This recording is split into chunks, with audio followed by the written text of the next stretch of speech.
Baiklah, saya ucapkan selamat sore. Saya Giapani dengan NIM H1011251031. Di sini saya akan mempresentasikan tugas ISD, yaitu Ilmu Sains Dasar dengan materi kimia. Di sini saya akan mempresentasikan dengan judul Reaksi Kimia dan Mol. Apa itu reaksi kimia? Reaksi kimia adalah proses di mana satu atau lebih zat atau reaktan berubah menjadi zat baru atau produk yang baru yang memiliki komposisi kimia dan sifat yang berbeda. Selanjutnya, silver menjadi berkarat, yaitu menjadi warna yang kecoklat kemerahan karena membentuk oksida besi. Yang kedua yaitu ada perubahan suhu, yang dimana terjadi perlepasan atau penyerapan energi panas yaitu kalor, seperti menyalakan kembang api, yaitu kalor tersebut melepas dan suhunya meningkat secara drastis. Yang ketiga yaitu pembentukan gas, munculnya gelembung dalam cairan, adanya bau yang khas dari gelembung tersebut. Dan contohnya itu gas gelembung CO2 saat mencampurkan cuka dan soda kue. Yang keempat yaitu pembentukan endapan, yang dimana larutan yang dicampurkan dengan membentuk zat padat yang tidak terlarut, seperti larutan perak nitrat dan natrium klorida. Endapan putih disebut sebagai endapan, yang dimana endapan ini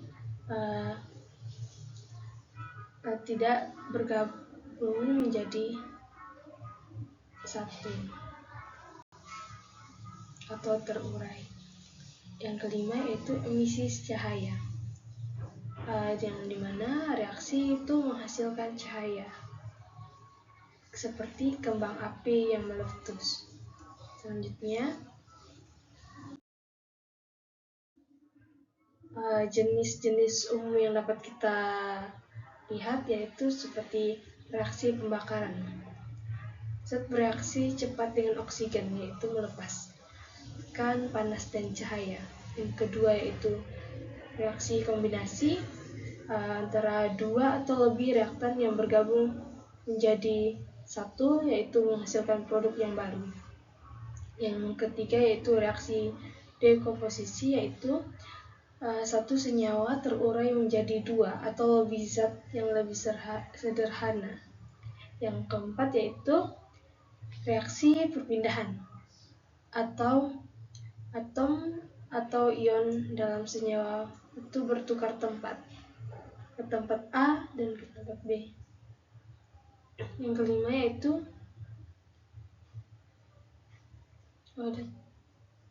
selanjutnya yang kelima ini sama dengan nomor yang keempat. Selanjutnya, adapun faktor-faktor yang mempengaruhi reaksi kimia ini atau yang mempercepat laju reaksi, yang pertama yaitu konsentrasi reaktan, yaitu partikel bertumbukan, yang dimana partikel tersebut bertumbuk atau menjadi satu. Adapun suhu yaitu peningkatan suhu pada partikel. Yang ketiga yaitu tekanan, reaksi yang melepaskan gas, meningkatkan tekanan. Katalis, zat yang menurunkan energi aktivitas tanpa ikut bereaksi secara permanen, yang dimana katalis ini menurunkan energi, namun dia tidak menetap secara permanen atau menetap sampai seterusnya. Adapun luas permukaan, itu zat padat semakin luas permukaan yang terpapar untuk reaksi.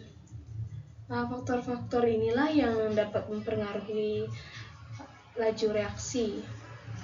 Selanjutnya, dapat kita contohkan dalam kehidupan kita sehari-hari seperti proses pembakaran. Dapat kita lihat, yaitu di kehidupan kita sehari-hari pasti yang adanya aktivitas untuk memasak. Terus yaitu menyalakan kompor. Yang kedua itu pencernaan makanan diubah menjadi energi, yang dimana kita memakan suatu makanan tersebut diolah di dalam tubuh kita dan dijadikan energi.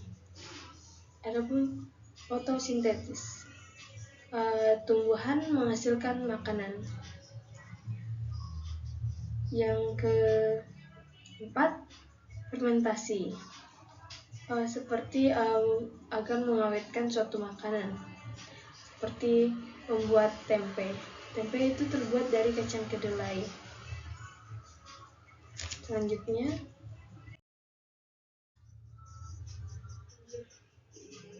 jadi di sini saya mengambil contoh yaitu persamaan reaksi kimia, yaitu penyetaraan natrium oksida.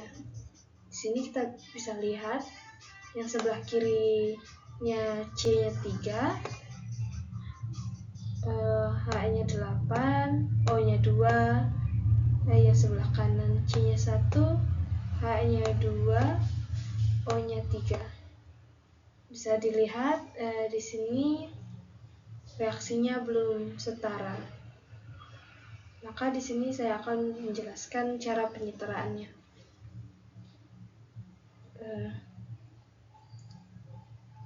C sebelah kiri 3 dan sebelah kanannya 1. Jadi kita akan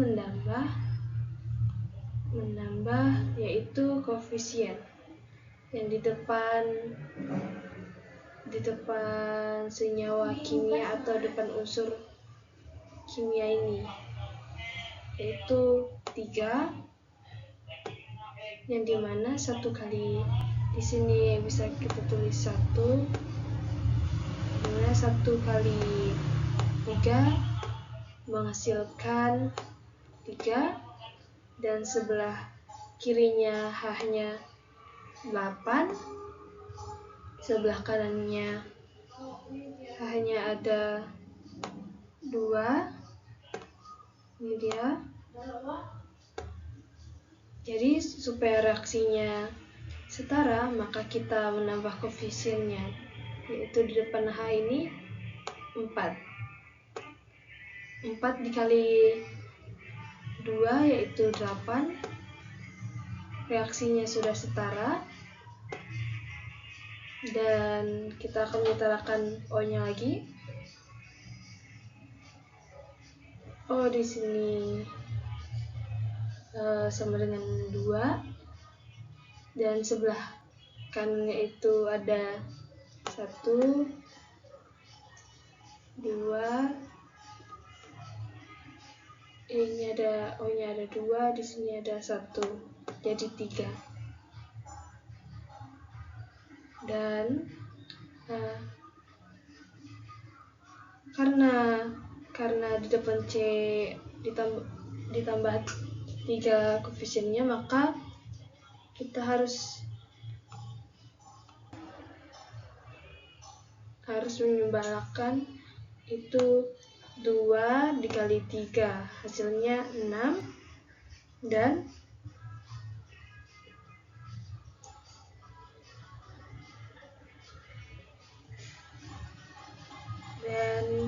ini O-nya 1, dan 1 dikali 4, yaitu 4, yang dimana O sebelah kirinya tadi 2 kali 5 yaitu 10, dan O sebelah kanan 3 kali 2 6 ditambah 4 yaitu 10 juga. Jadi reaksinya sudah setara. Mari kita lanjut. Adapun dampak-dampak dari reaksi kimia ini yaitu seperti hujan asam.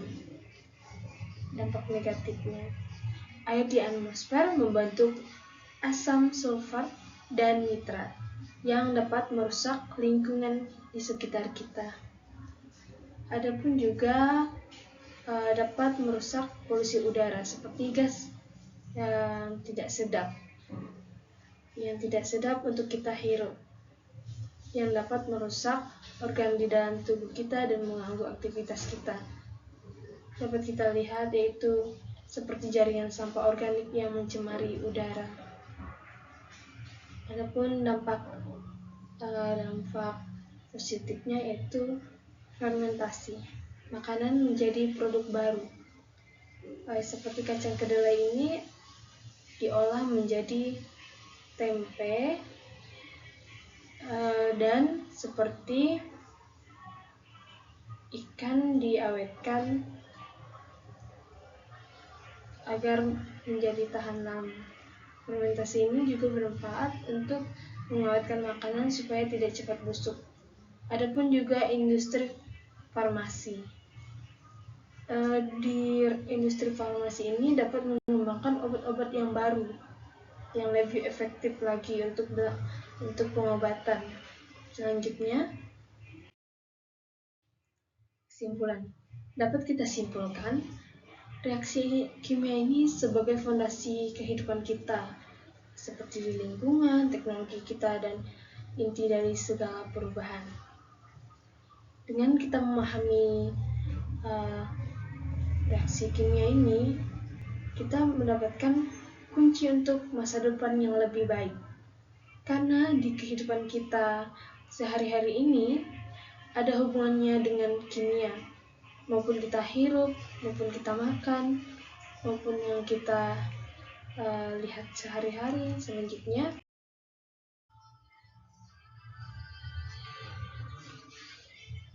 jadi di sini ada contoh soalnya, yaitu penyetaraan persamaan reaksi kimia berikut ini. S-nya sebelah kiri ada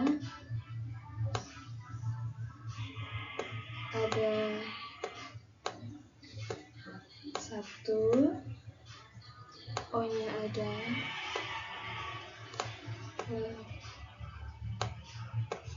2 ditambah 2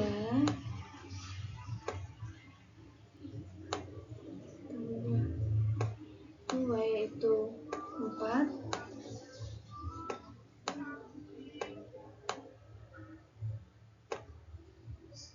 dan sebelah kanan S-nya ada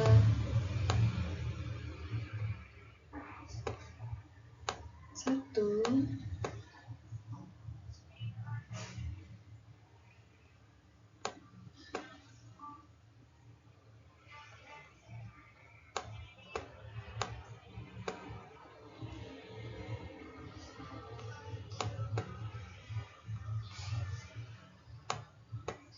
dan O-nya ada 3.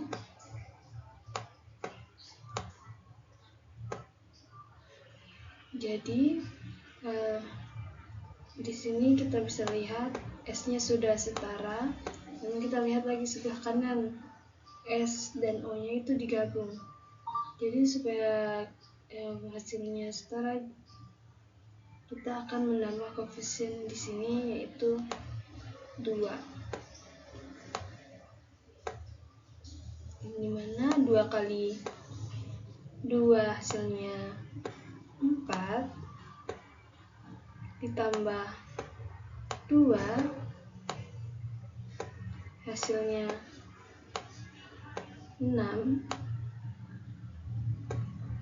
dan di sini juga kita kalikan 2 di depan koefisien atau di depan senyawa kimia S ini, itu 2 kali 3 hasilnya 6.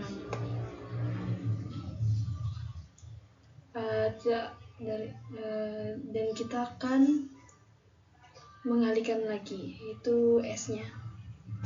S-nya di sini ada 1 dikali 2, yaitu hasilnya 2. Dan di sini juga di belakang S-nya ada 1, yaitu 2 kali 1, yaitu hasilnya 2. Jadi penyataan reaksi kimianya itu S-nya ada 2 dan O-nya ada 6. Bisa kita lihat kunci jawabannya. Ini dia.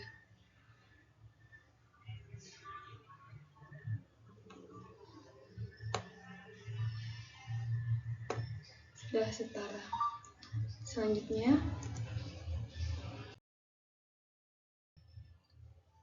apa sih itu mol?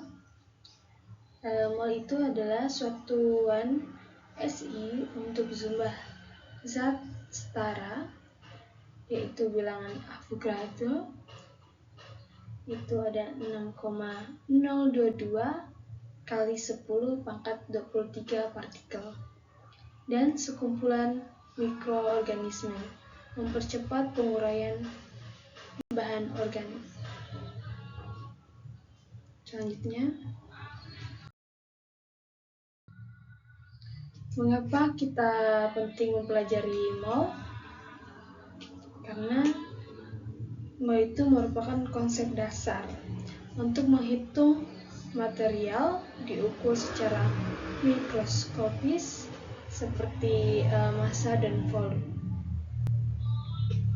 Itu juga perhitungan kimia, terutama stoikiometri. Jadi stoikiometri itu merupakan suatu cabang ilmu kimia yang mempelajari pengukuran kualitatif, yaitu yang seperti angka, pengukuran kualitatif reaktan dan produk dalam reaksi kimia yang berdasar hukum kekekalan massa. Jumlah zat dan produk dalam reaksi kimia dengan tepat. Agar kita dapat menghitung mol secara benar, terlebih dahulu kita mempelajari konsep mol. Keterangannya itu M besar itu molaritas atau mol per L, N kecilnya itu jumlah mol atau mol, V itu volume larutan atau L besar, Mr itu massa molekul relatif yaitu gram per mol. Ini dia konsep mol, dan ini contoh soalnya, yang dimana rumus untuk mencari jumlah mol yaitu jumlah partikel amonia dibagikan dengan bilangan Avogadro, yaitu 6,022 dikali 10 pangkat 23. Namun di sini kita bisa tulisnya itu 6,02.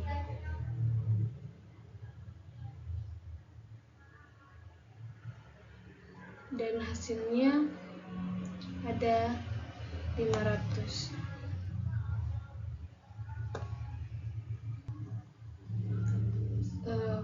Kita lanjut. Mengapa sih mol itu penting dalam kimia? Yang pertama itu memudahkan kita untuk menghitung stoikiometri.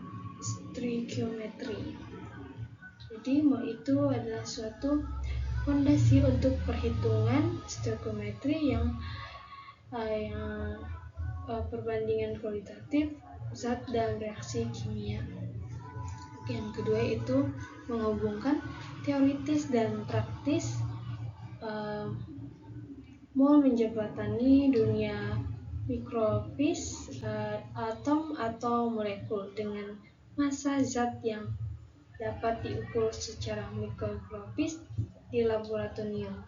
Yang ketiga yaitu persisi, reaksi kimia.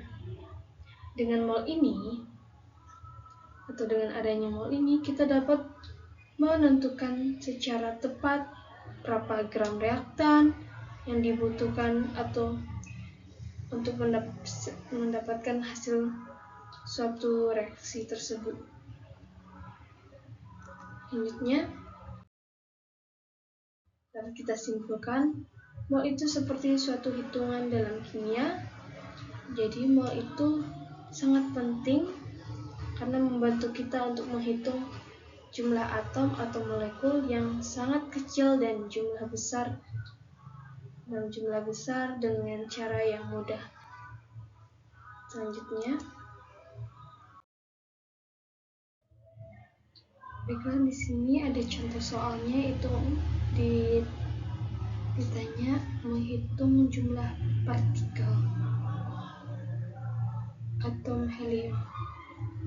Jumlah dengan rumus yaitu jumlah atom sama dengan jumlah partikel, ini jumlah partikelnya, dibagi dengan bilangan Avogadro, yaitu ada 6,022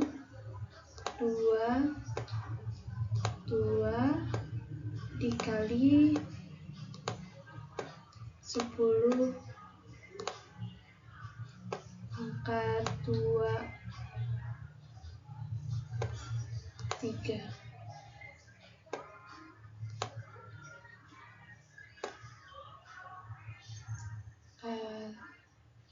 Yang dimana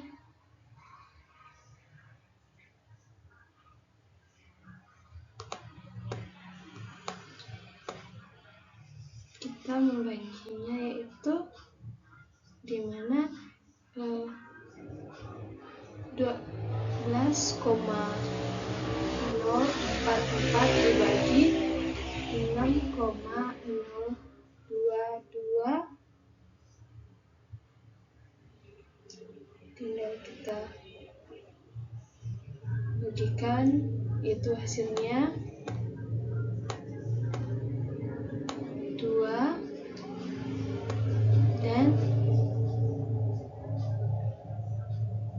pangkat dari 10 pangkat 23 ini kita kurangkan karena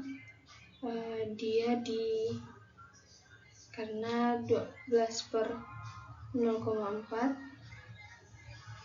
per 6,022 ini dibagi ke 10 pangkatnya ini 10 pangkat 23 nya ini dikurang, itu menghasilkan 23 dikurang 23 hasilnya 0.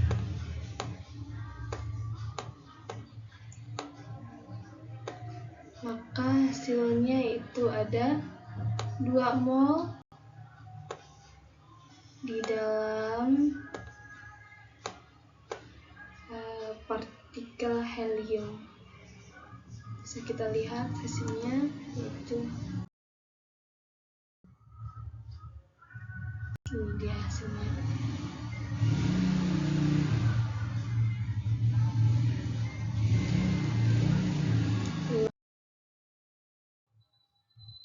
Mungkin hanya ini saja yang dapat saya sampaikan. Mohon maaf jika ada kesalahan kata dan cara menulis tugasnya di laptop kurang jelas. Dan sekian dari saya, terima kasih. Tuhan Yesus memberkati.